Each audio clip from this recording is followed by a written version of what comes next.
गया तो blood circulation बाधित होगा, हार्ट पर लोड पड़ेगा और यही कारण बनता है हार्ट नसें ब्लॉकेज हो गई, हार्ट अटैक आने का, ठीक है? इसके अलावा ब्रेन संबंधित बीमारियों का रिस्क बढ़ जाता है, जैसे स्ट्रोक आना, ब्रेन हेमरेज होना, पैरालिसिस होना। अभी जिन लोग पैरालिसिस हो रखे हैं, आप उनकी हिस्ट्री देखोगे तो डायबिटीज पेशेंट रहे होंगे, लेकिन बहुत सारे लोगों को तो पता ही नहीं वो डायबिटीज पेशेंट थे क्योंकि जाँच कराते ही नहीं है। तो इसमें क्या होता है कि दिमाग की नसों में ब्लॉकेज बनने लग जाते हैं, फटने लग जाती है ना? तो इसकी वजह से प्रॉब्लम हो जाती है। कई लोगों को स्ट्रोक आने की वजह से मतलब ब्रेन हेमरेज होने की वजह से मौत तक भी हो जाती है, पैरालिसिस हो जाना। आज की तारीख में बहुत ज़्यादा केस देखने को मिलते हैं। तो इनकी हिस्ट्री देखेंगे तो डेफिनिटली डायबिटीज़ पेशेंट रहे होंगे। आँखों की संबंधित बीमारियाँ जैसे डायबिटीज़ होने से रेटिनोपैथी हो जाती है, मोतियाबिंद की हो जाती है, ग्लूकोमा, अंधापन ये बहुत ज़्यादा कॉमन समस्या है। अब आँखों के जो मरीज़ हैं, अंधापन जितनी प्रॉब्लम हो रही है, डायबिटीज़ है ना, उनका हिस्ट्री देखोगे तो लगभग 70 से 80% वो डायबिटीज़ पेशेंट रहे हैं, जिसकी वजह से प्रॉब्लम हुई। तो डायबिटीज़ को रिस्क नहीं लेना, भाई हल्के में नहीं लेना। आपके न्यूरो प्रॉब्लम, आपकी कार्डियो प्रॉब्लम, आपकी आँखों की प्रॉब्लम का रिस्क बढ़ा देता है। तो इसको समय रहते हुए ट्रीट करना बहुत ज़रूरी है, अगर नहीं करोगे तो क्या प्रॉब्लम हो जाएगी। तो होता क्या है कि आँखों की जो नसें होती है ना, वो खराब होने लग जाती है, उनमें प्रॉपर तरीके से खून संचार नहीं हो पाता, जिसकी वजह से हमारी आँखों की रोशनी विज़ुअल नहीं हो पाती और धीरे-धीरे धुंधलापन होने लग जाता है। किडनी संबंधी बीमारियाँ, तो किडनी का काम क्या होता है शरीर से वेस्ट को बाहर निकालना। जब आपका ब्लड शुगर लेवल पूरी तरह गाढ़ा रहेगा तो प्रॉब्लम क्रिएट होती है। तो डायबिटीज नेफ्रोपैथी की जो बीमारी जिसे बोलते हैं किडनी फेलियर, प्रोटीनूरिया जो वेस्ट हमारे शरीर से निकालता है वो बाहर निकलना चाहिए। लेकिन जो किडनी की जो फ़िल्टर होता है ना, नेफ्रॉन होता है बहुत बारी-बारी से, नेफ्रॉन खराब होने लगते हैं। आपने सबके घर में आरओ लगा रहा है, आरओ के अंदर जो डालते हैं क्या बोलते हैं उसको फ़िल्टर डालते हैं। आप देखते हैं वो एक उसमें पानी जाता है, वो पूरा गंदा पानी को ऑब्ज़र्व कर लेता है और उसको हर 3 से 4 महीने में फ़िल्टर सफाई कराते रहते हैं। सेम वैसे ही काम हमारे नेफ्रॉन करते हैं। अब वो खराब क्यों होते हैं? क्योंकि हम समर का पानी यूज़ कर रहे हैं। ऐसा पानी यूज़ कर रहे हैं जिसमें बहुत ज़्यादा मिट्टी, धूल वगैरह अगर है तो बहुत जल्दी खराब होता है वो। तो आपका अगर ब्लड शुगर लेवल हाई है, बीपी अगर हाई है, तो 100% लिख के ले लो, आने वाला फ्यूचर आपकी किडनी को खराब करेगा, आपके नेफ्रॉन को डैमेज करेगा और नेफ्रॉन जब डैमेज होते हैं तो शरीर से गंदगी बाहर नहीं निकलती, किडनी फेलियर की प्रॉब्लम हो जाती है। उस केस में आपको फिर जो है जाके अपन को किडनी डायलिसिस कराना पड़ता है। जो काम किडनी हमारी अंदर शरीर में करती थी, वो काम मशीनों द्वारा करना पड़ता है और ये कोई इलाज नहीं है, ये आपको जीवित रखने की एक प्रक्रिया है, शरीर से गंदगी को बाहर निकालने का। तो अगर आप डायबिटीज़ पेशेंट हैं, तो 100% आगे चलकर किडनी संबंधी समस्याएँ पैदा होती हैं, ये लिख के ले लो। दूसरा नसों की बीमारियाँ हो जाती है हमारे को, यानी कि डायबिटीज न्यूरोपैथी होने लग जाती है और पेरिफेरल न्यूरोपैथी होने जाती है। इसमें क्या होता है कि नसों में खून नहीं पहुँच पाता, नसें डैमेज हो जाती है, झंझनाहट रहता है, जलन रहती है, पैरों में जलन रहती है बहुत ज़्यादा और चींटियाँ सी डलने लग जाती है शरीर के अंदर, तो ये बीमारी हमारे साथ में होने जाती है। और फुट डायबिटीज आती है, इसमें क्या होता है कि पैरों के नीचे जो हमारा पग तला होता है ना, इसमें अल्सर देखोगे गाँठ सी हो जाती है, मतलब उसमें खुजली चलती रहती है, ब्लड आता रहता है, अल्सर टाइप में हो जाती है, मैग्रीन हो जाती है और गैंग्रीन रोग जिसे बोलते हैं वो होने लग जाती है ना? और इसमें ब्लड आने लग जाता है और ये जख्म ऐसे होते हैं लाइलाज हो जाते हैं, कभी ठीक भी नहीं होते। कई बार होता है कि उनको पैर भी काटना पड़ जाता है, इतना ज़्यादा संक्रमण हो जाता है ना? तो ये नसें खराब होती हैं, ब्लड फ्लो कम हो जाता है, चोट लगी तो घाव नहीं भरता, ये सारी सारी प्रॉब्लम हमारे साथ में होने लग जाती है, अगर हमारे को डायबिटीज़ है। तो इसको सीरियस लेने की ज़रूरत है। स्किन पे इन्फेक्शन हो जाता है, फंगल इन्फेक्शन, बैक्टीरियल इन्फेक्शन, फोड़े फुंसी, है ना? ये सारे डायबिटीज़ होने की वजह से हमारी बॉडी में हो जाती है, हमारे इम्यूनिटी सिस्टम वीक होने लग जाता है। यौन संबंधी समस्या हो जाती है यानी इरेक्टाइल डिस्फंक्शन जिसे बोलते हैं हम।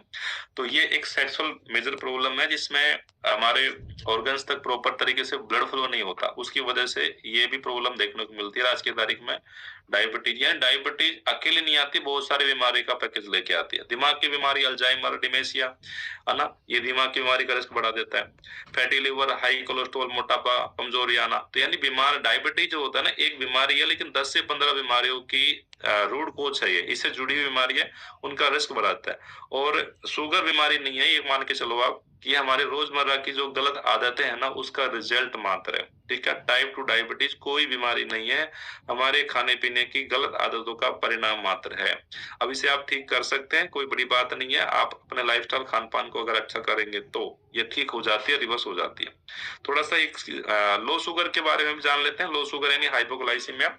ये आज की तारीख में काफ़ी केस आए हैं। और कई इंसान ऐसे होते हैं आरती जी, एक ही इंसान में लो शुगर हो रहा है, उसका लो हाई शुगर हो रहा है। वो सबसे खतरनाक होता है, ठीक है? उसको सर्वाइव करना, उसको ज़िंदा रखना बहुत मुश्किल काम होता है। ऐसे ही जिसका लो बीपी होता है और हाई बीपी होता है, वो भी बहुत डेंजर काम होता है, ठीक है? तो क्यों होता है, क्या कारण है भाई लो शुगर होने का? सबसे ज़्यादा पहली बात तो या तो ज़्यादा दवा ले लेते हैं, एक्स्ट्रा डोज़ ले ली अपन ने, या फिर इंसुलिन ज़्यादा बॉडी एक्स्ट्रा डोज़ ले ली और या इंसुलिन ज़्यादा ले लिया। दोनों केसों में क्या होगा कि आपका शुगर लेवल रिक्वायरमेंट से नीचे यानी 80 से डाउन चल जाएगा निचला वाला शुगर।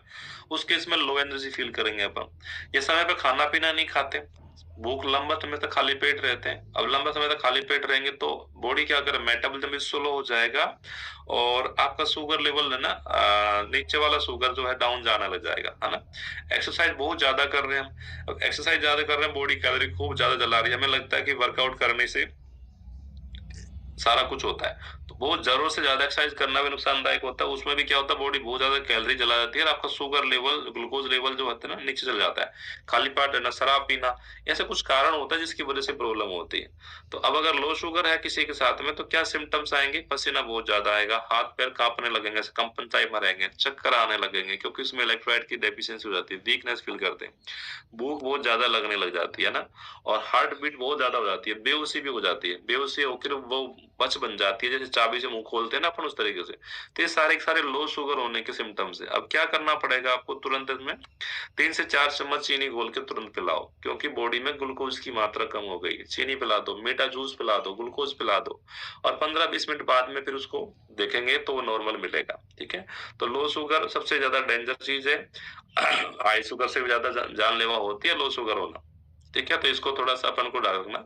अगर हमारे खून के अंदर अगर शुगर लेवल ज़्यादा हो गया तो हाई शुगर हो गया, कमी कमी हो गई तो लो शुगर हो गया, इसका थोड़ा-सा हमें ध्यान रखना। अब इसे कैसे कंट्रोल में करें?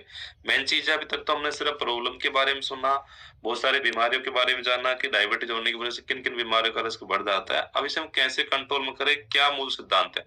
तो शुगर कंट्रोल करने का मूल सिद्धांत होता है, शुगर कंट्रोल का मतलब होता है कि खून से ग्लूकोज़ को कम करेंगे अपन, सबसे पहले। दूसरा, जो ग्लूकोज़ है उसको सेल्स तक पहुँचाना चाहिए, ठीक है? तो इसके 3 तरीके होते हैं। सबसे पहले दवा दवा, दूसरा इंसुलिन और तीसरा लाइफ़स्टाइल। दवा भी लेनी ज़रूरी है अगर आपका शुगर लेवल बढ़ा हुआ है तो। उससे सिम्पटम्स कंट्रोल में होंगे, आपके ऑर्गन्स को नुकसान नहीं पहुँचाएगा इतना, है ना? और दवा जब बेअसर हो जाती है, तब हमें इंसुलिन लेना पड़ता है और फिर तो बहुत ज़्यादा केस बिगड़ जाता है ना? तो 3 तरीके होते हैं, तो पहले अपन दवा के बारे में समझते हैं कि जो दवा डॉक्टर जो देते हैं डायबिटीज़ को ना, डायबिटीज़ पेशेंट को जो डॉक्टर दवाई देते हैं, वो कैसे काम करती है, क्या काम करती है?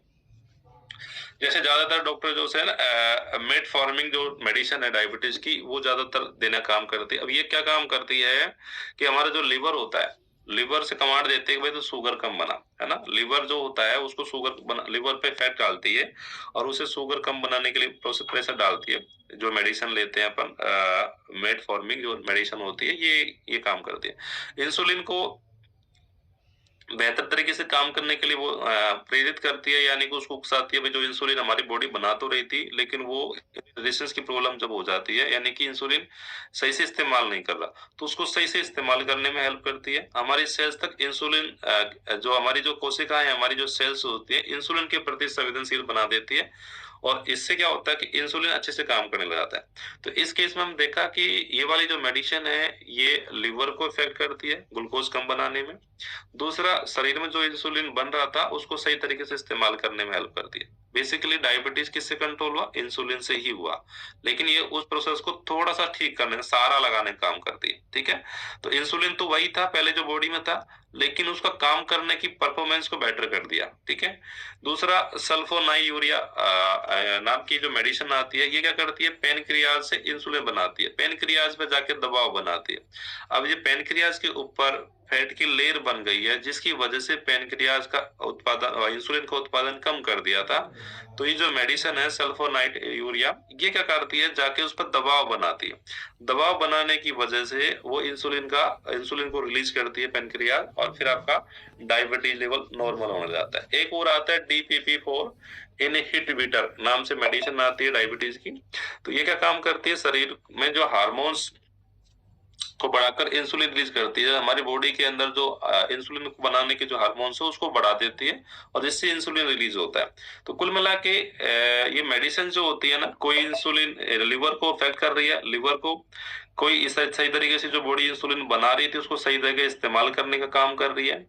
कोई पैनक्रियाज पे जाकर दबाव बनाती है ताकि वो इंसुलिन रिलीज कर सके।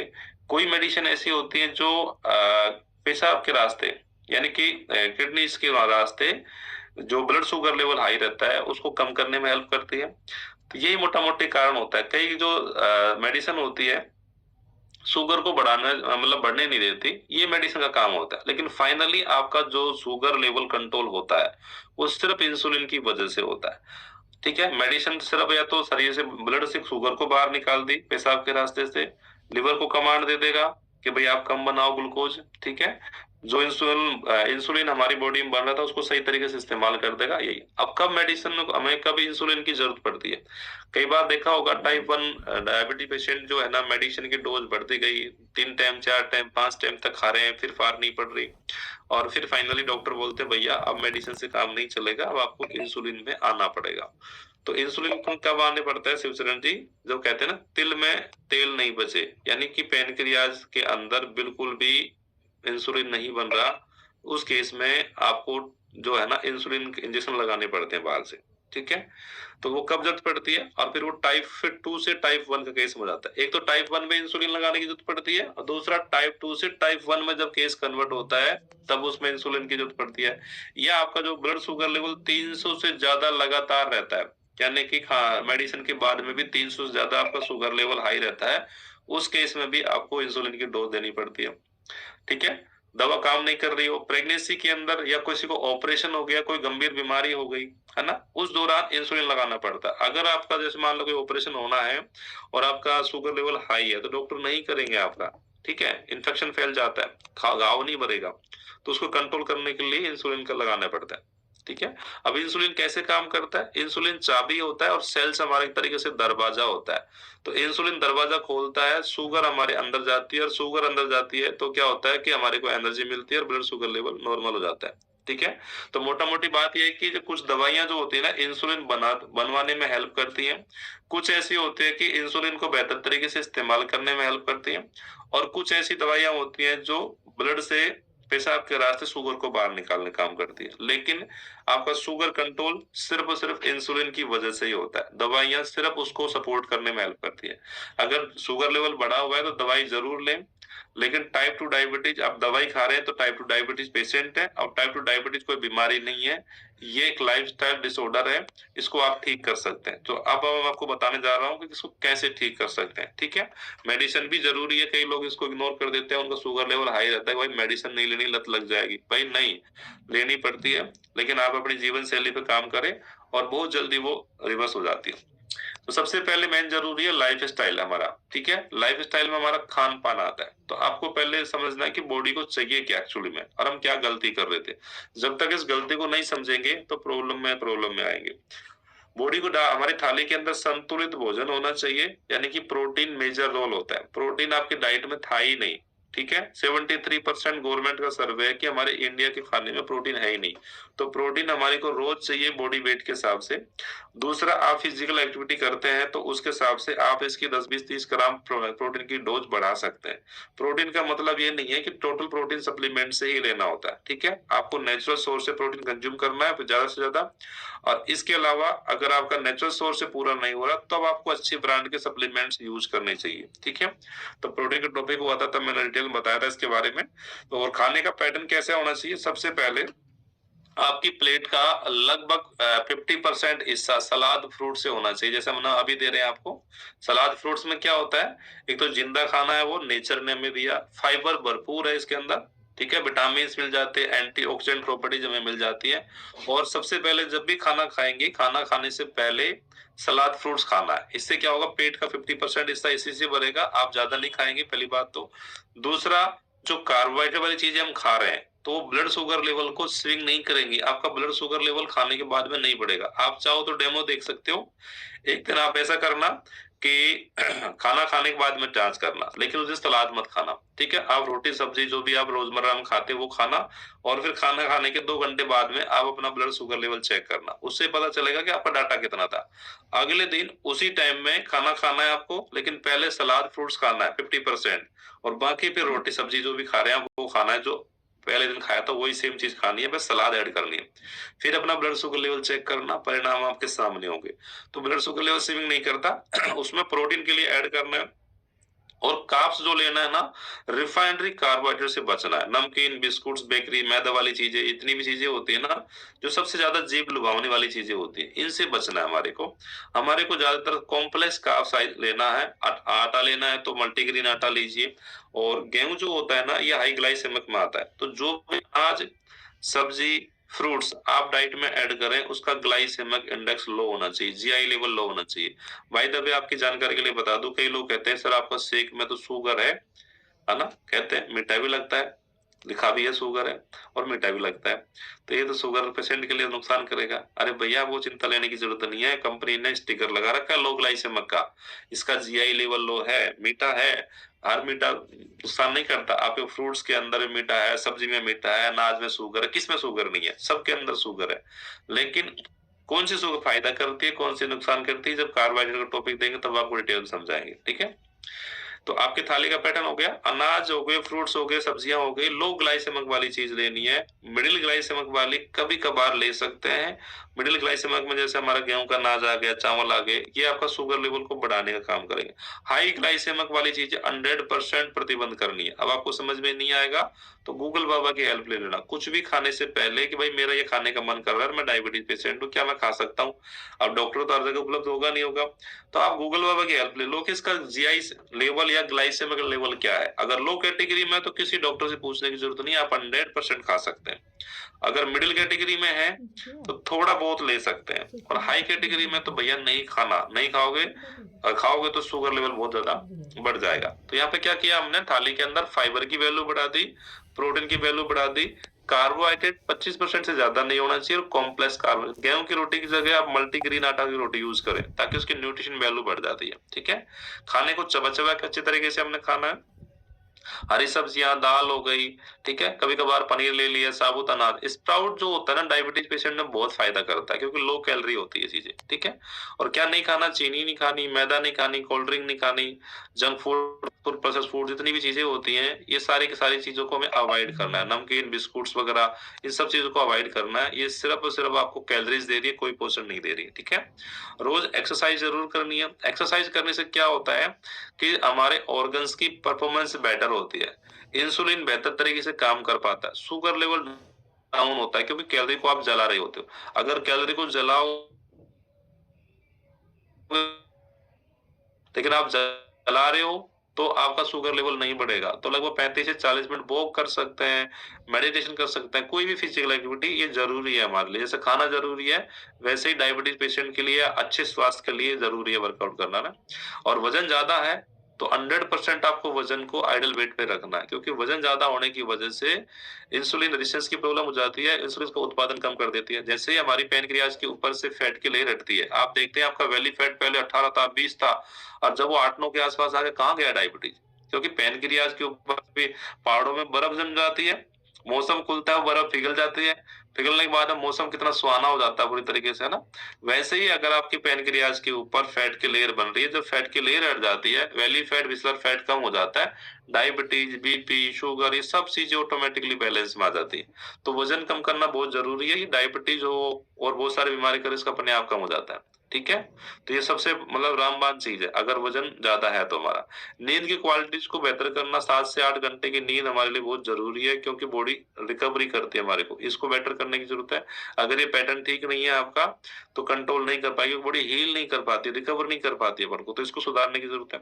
तनाव तनाव देखो हर बीमारी का मतलब बढ़ा देता है। इसको मेंटेन करने के लिए मेडिटेशन जैसे हम क्लब में कराते ही हैं, प्राणायाम कीजिए, तो वर्कआउट करेंगे तो उससे क्या होता है, डांस कर सकते हैं। इससे क्या होता है कि हमारे हैप्पी हार्मोन रिलीज़ होते हैं बॉडी में, और कॉर्टिसोल हार्मोन बैलेंस में रहता है, ठीक है? खाने-पीने का टाइम टेबल फिक्स कीजिए, और मील को कम से कम 5 मील में कन्वर्ट करो। अगर आप डायबिटीज़ पेशेंट है जलाराम जी, तो हम क्या करते हैं, 2 टाइम खाते हैं। एक टाइम में ले लेते हैं 800,000 कैलोरीज, ठीक है? तो बॉडी को कितना ग्लूकोज बनाना पड़ा और आपका ब्लड शुगर लेवल कहाँ पहुँचेगा, ठीक है? फिर उसके लंबे समय तक खाली पेट रहे, उस दौरान से फिर क्या गैस्ट्रिक प्रॉब्लम ब्रेड होती है, मेटाबॉलिज्म स्लो डाउन होता है, ठीक है? तो ये नुकसान करता है। फिर शाम को खाया, फिर क्या खाया, वो सारी चीज़ देखते हैं। हम लोगों को लगता है मेडिसिन ले रहे हैं, तो हम सिर्फ मेडिसिन आंकड़ों को कम कर रही है और कुछ नहीं कर रही। तो आपने कम से कम जो है ना 5 मील लेनी है, जिसमें 3 मुख्य मील जो होता है ऐसे हो चाहे इसमें प्रोटीन की डाइट पूरी हो। तो 5 मील में क्या होता है कि थोड़ा-थोड़ा कैलोरी लेंगे अपन, तो बॉडी इतना ग्लूकोज नहीं बनाएगी। जैसे हम लोग क्या करते हैं, हम आपको 800 से लेकर 1000 कैलोरीज की डाइट देते हैं, जिसमें 2 टाइम हमारा न्यूट्रिशन शेक है। आप शेक रेडी कर लीजिए। अब ये एक ऐसा खाना है, कोई दवाई नहीं है, ये एक अच्छा ऐसा खाना है जिसमें लो कैलोरी है, मात्र 125 कैलोरीज मिली आपको। इसमें 24 ग्राम प्रोटीन मिल गया, डाइटरी फाइबर मिल गया, विटामिन्स, मिनरल्स मिल गया और डायबिटीज पेशेंट को फाइबर कॉम्प्लेक्स हम ऐड करके देते हैं, ताकि ब्लड शुगर लेवल बहुत जल्दी रिकवर होता है। तो इससे क्या होगा कि आपको पेट भी भर गया, 3-4 घंटे तक भूख भी नहीं लगती और बॉडी को जो एनर्जी मिलनी चाहिए थी वो सारे विटामिन्स, मिनरल्स सब कुछ मिल जाते हैं इसकी वजह से। और लो ग्लाइसेमिक ये प्रमाणित है और बाहर की गवर्नमेंट डायबिटीज के लिए बहुत बेस्ट चीज मानी गई है हमारा हर्बल लाइफ न्यूट्रिशन शेक को, क्योंकि ये मील रिप्लेसमेंट शेक है। तो 2 टाइम हमने 125 कैलोरीज का ये खाना दिया, उसके बाद में आपको नॉर्मली जो खाना रहेगा, आपको उसमें प्रोटीन की वैल्यू बढ़ाई, फाइबर की वैल्यू बढ़ाई। तो यानी कि 800 से लेकर 1000 कैलोरीज की हमने डाइट दी, जिससे क्या होगा बॉडी में ज्यादा कैलोरी नहीं जाएगी, ज्यादा ग्लूकोज नहीं बनेगा बॉडी में, ज्यादा ग्लूकोज नहीं बनेगा तो बॉडी को ज्यादा इंसुलिन की नीड नहीं पड़ेगी। दूसरा, खाने की न्यूट्रिशन की वैल्यू को बढ़ा दी, जिससे एनर्जी लेवल अच्छा होता है, हमारी सेल्स काम करती है, हमारे बीटा सेल्स अपने आप को रीजनरेट करती है, क्योंकि बॉडी प्रोटीन से मिलकर बनती है, जो कि पहले डेफिशिएंसी थी प्रोटीन के अंदर, और अब इसको हमने बढ़ा दिया।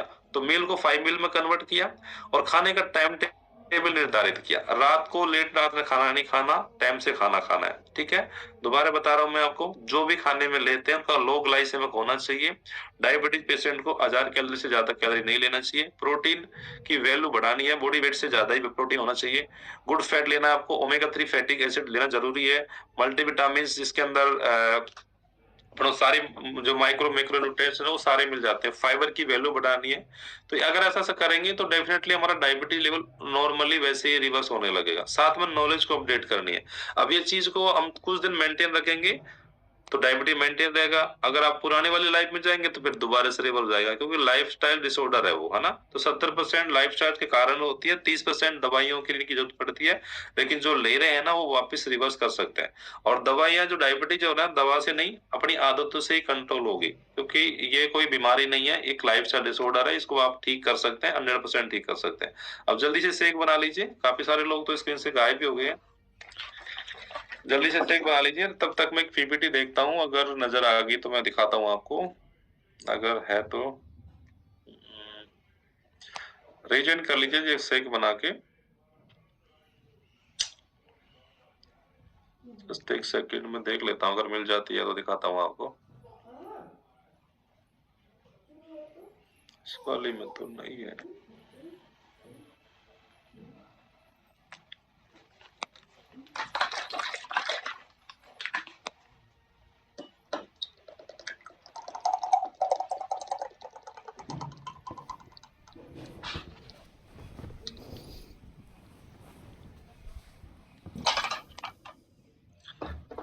कोई बात नहीं मिल रही तो बाकी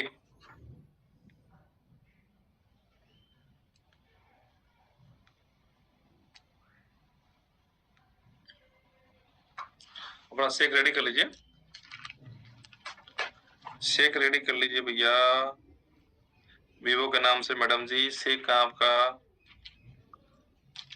ये जितने भी मोबाइल के नाम से ज्वाइन कर रहे हैं ना, कोई रेडमी, कोई शोमी, मोटरोला, भैया नाम होगा आप लोगों के घर वालों ने नाम रख रखा होगा, तो नाम रख लीजिए, नाम लिख लीजिए, जूम पे जाके अपने कोच का नाम लिख लीजिए, जिससे ये पता चल जाए कि आप यहाँ से ज्वाइन करते हैं, ये आपका नाम है।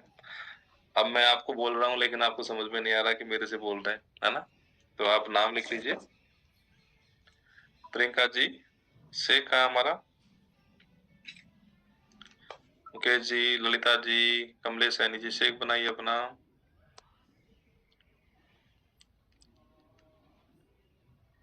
ओके, फर्स्ट स्क्रीन तो कंप्लीट हो गई, सेकंड वाले। ज्ञाना जी, रोटी तो बनती रहेंगी मैडम, बॉडी को अच्छा पोषण देना भी जरूरी है। ललिता जी शेक कहाँ आपका? रेजेंट करो। रमेश जी भाई रेजेंट करना भी सीख जाया करो। ज्योति मैडम शेक कहाँ आपका? ज्योति जी क्या बात है, अनम्यूट करो।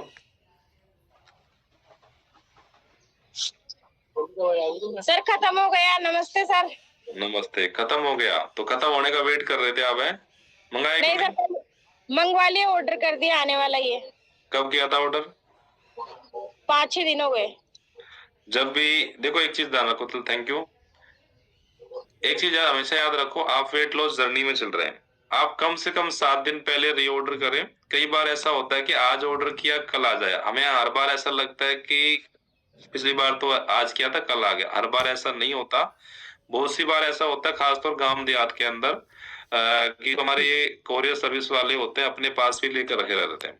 ठीक है, आपने ऑर्डर किया, अगले दिन डिस्पैच हो जाता है, लेकिन नहीं पहुंच पाता। अभी आप वेट लॉस जर्नी में और कैलोरी डेफिशिएंट डाइट पे जा रहे हैं, आपने 2 दिन भी ब्रेक ले लिया ना, तो आपकी लो एनर्जी फील हो जाएगी, उसको रिकवर करना मुश्किल हो जाएगा। इसलिए हमेशा पहले ही रीऑर्डर करो। मीना शर्मा जी से कहा आपका? अनम्यूट करो। अभी तो मीना जी तो उठती हैं, इतनी आलसी लेडीज है भाई, समझ में नहीं आ रहा, रोज फोन करना पड़ता है, फिर फोन नहीं उठाते। हाँ जी अनम्यूट करो। एप्रेस हो गया आपका? Yes sir. और शेख आपके सर कब सीरियस हो गया आप बताओ? चलो फोटो लेते हैं जी। रूपकला जी बहुत दिनों बाद नजर आए, अम्बाला से रूपकला जी। आपके पास शेक नहीं है क्या मैम? अनम्यूट करो, अनम्यूट करो। शेक नहीं है क्या आपके पास? चलो नेता जी फोटो लेते हैं।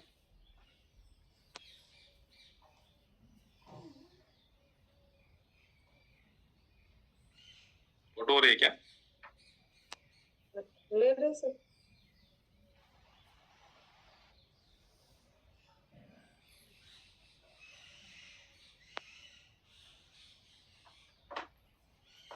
सरवणी जी कांच के गिलास में लिया करो, हमें तो लग रहा है छाछ पी रहे हो आप इसमें। कोई बात नहीं, फोटो ले लो। Okay thank you thank you.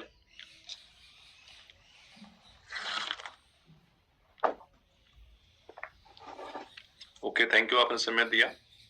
और उपवास चल रहा होगा, नवरात्रों कर रहे होंगे। नवरात्रों में आराम से अगर आप फ्रूट्स खाते हैं तो अपना शेक खूब आराम से पी सकते हैं, कोई समस्या नहीं है। बस ओमेगा 3 नहीं लेना। नीलम जी शेक कहाँ है आपका? कहाँ है शेक बताओ, अनम्यूट करो। हाँ जी मैडम।